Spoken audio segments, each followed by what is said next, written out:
It is a grind all too familiar to a million Canadians running between several jobs to make ends meet. It's especially common for people from Black, Arab, Latin, and other racialized communities.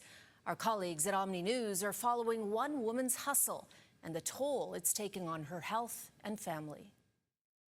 I sleep only for 4 hours a day and I don't have a day off.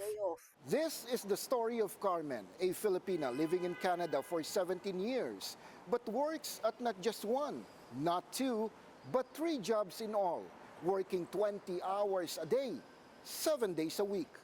Worried for her safety, she requested to conceal her identity but was more than willing to share her life as an immigrant who juggles 3 jobs in a day: a coffee shop server, a nanny, and a house cleaner. Social life with my family and personally, I have none, as in zero social life, because I don't have days off. Carmen lives in Toronto, where jobs are plenty, but where cost of living is also most likely higher than anywhere else in the country. Plus, she also sends money back home in the Philippines, an added expense many immigrants have to carry. The negative effect, of course, is the lack of time for my family, the bonding moments. Although I try to squeeze in some time off, but you still need quality time with your family.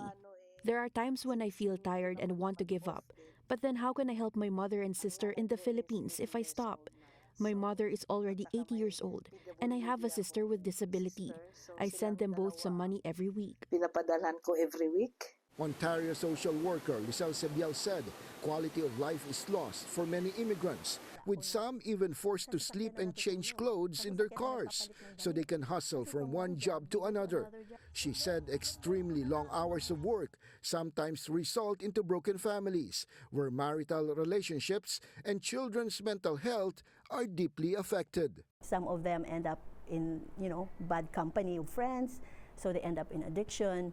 They end up not going to school or getting married earlier to be able to build their own family because they long for that belongingness. Dr. Ben Pangilinan Jr., a medical doctor from Vaughan, Ontario, said workers like Carmen, sooner or later, will unfortunately manifest poor health caused by poor eating habits, stress, and anxiety.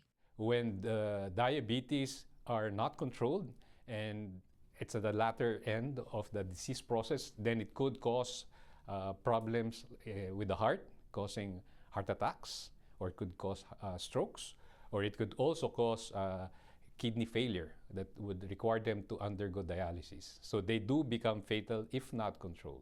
In an August 2023 data of Statistics Canada, about 1 million people in the country held multiple jobs.